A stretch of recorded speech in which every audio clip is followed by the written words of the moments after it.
ಕರ್ನಾಟಕದ ರಾಜಕೀಯದಲ್ಲಿ ಮತ್ತೊಂದು ಕುತೂಹಲಕಾರಿ ಬೆಳವಣಿಗೆ. ಈ ಸೀಟ್ ಬೇಡ ಅಂದ್ರೆ ಬೇರೆ ಕಡೆ ಸೀಟ್ ಕೇಳು, ಕುಮಾರಣ್ಣನನ್ನು ಭೇಟಿ ಮಾಡು, ಮಂತ್ರಿ ಆಗ್ತೀಯಾ ಎಂಬ ಮಾತು ಇದೀಗ ರಾಜಕೀಯ ವಲಯದಲ್ಲಿ ಚರ್ಚೆಗೆ ಕಾರಣವಾಗಿದೆ. ಈ ಮಾತು ಯಾರಿಗೆ ಹೇಳಲಾಯಿತು? ಎಚ್.ಡಿ. ರೇವಣ್ಣ ಅವರು ಯಾಕೆ ಈ ರೀತಿಯ ಸಲಹೆ ನೀಡಿದರು?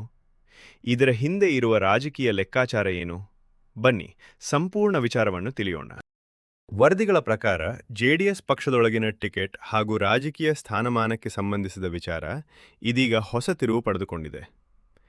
ಎಚ್.ಡಿ. ರೇವಣ್ಣ ಅವರು ಪಕ್ಷದ ನಾಯಕರೊಬ್ಬರೊಂದಿಗೆ ಮಾತನಾಡುವ ಸಂದರ್ಭದಲ್ಲಿ ಚುನಾವಣಾ ಟಿಕೆಟ್ ಮತ್ತು ಮುಂದಿನ ರಾಜಕೀಯ ಅವಕಾಶಗಳ ಬಗ್ಗೆ ಮಹತ್ವದ ಸಲಹೆ ನೀಡಿದ್ದಾರೆ ಎನ್ನಲಾಗಿದೆ.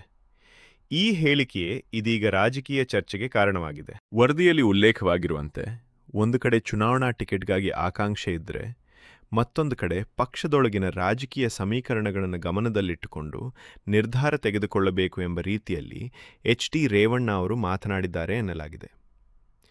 ಇಲ್ಲಿ ಸೀಟ್ ಕೇಳುವುದಕ್ಕಿಂತ ಕುಮಾರಣ್ಣ ಅವರನ್ನು ಭೇಟಿ ಮಾಡಿ ಮಾತನಾಡಿ, ಮುಂದಿನ ದಿನಗಳಲ್ಲಿ ಮಂತ್ರಿಯಾಗುವ ಅವಕಾಶವೂ ಸಿಗಬಹುದು ಎಂಬ ಅರ್ಥದಲ್ಲಿ ರೇವಣ್ಣ ಅವರು ಸಲಹೆ ನೀಡಿದ್ದಾರೆ ಎಂದು ವರದಿ ಹೇಳುತ್ತದೆ.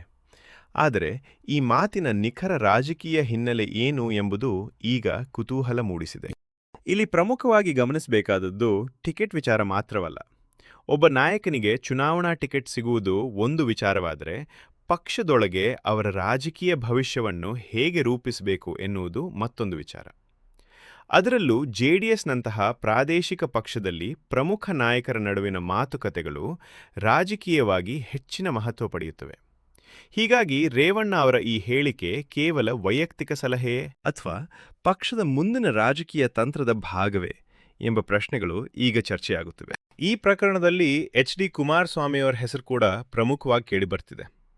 ವರದಿಯ ಪ್ರಕಾರ ಕುಮಾರಸ್ವಾಮಿಯವರನ್ನು ಭೇಟಿ ಮಾಡಿ ಮಾತುಕತೆ ನಡೆಸಿದರೆ ಮುಂದಿನ ರಾಜಕೀಯ ಅವಕಾಶಗಳ ಬಗ್ಗೆ ಚರ್ಚಿಸಬಹುದು ಎಂಬ ಸಂದೇಶವನ್ನು ರೇವಣ್ಣ ಕಾಂಗ್ರೆಸ್ ಶಾಸಕ ತನ್ವೀರ್ ಶೆಟ್ಗೆ ನೀಡಿದ್ದಾರೆ ಎನ್ನಲಾಗಿದೆ. ಆದರೆ ಇದರಿಂದ ನಿಜವಾಗಿಯೂ ಸಚಿವ ಸ್ಥಾನ ಅಥವಾ ಯಾವುದೇ ನಿರ್ದಿಷ್ಟ ರಾಜಕೀಯ ಸ್ಥಾನ ಖಚಿತವಾಗಿದೆ ಎಂದು ಹೇಳಲು ಸಾಧ್ಯವಿಲ್ಲ.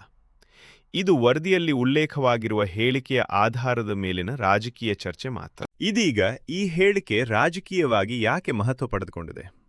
ಮೊದಲನೇದಾಗಿ ಟಿಕೆಟ್ ವಿಚಾರ. ಎರಡನೇದಾಗಿ ಪಕ್ಷದೊಳಗಿನ ನಾಯಕರಿಗೆ ನೀಡಲಾಗುತ್ತಿರುವ ರಾಜಕೀಯ ಭರವಸೆಗಳ ಬಗ್ಗೆ ಚರ್ಚೆ. ಮೂರನೇದಾಗಿ ಮುಂದಿನ ದಿನಗಳಲ್ಲಿ ಜೆಡಿಎಸ್ನ ರಾಜಕೀಯ ಸಮೀಕರಣಗಳು ಹೇಗೆ ಬದಲಾಗಬಹುದು ಎಂಬ ಕುತೂಹಲ. ಹೀಗಾಗಿ ಒಂದು ಸಣ್ಣ ಹೇಳಿಕೆ ಇದೀಗ ದೊಡ್ಡ ರಾಜಕೀಯ ಚರ್ಚೆಗೆ ಕಾರಣವಾಗಿದೆ. ಹಾಗಾದರೆ ಎಚ್.ಡಿ. ರೇವಣ್ಣ ಅವರ ಈ ಹೇಳಿಕೆಯ ಹಿಂದೆ ನಿಜವಾದ ರಾಜಕೀಯ ಲೆಕ್ಕಾಚಾರ ಏನು?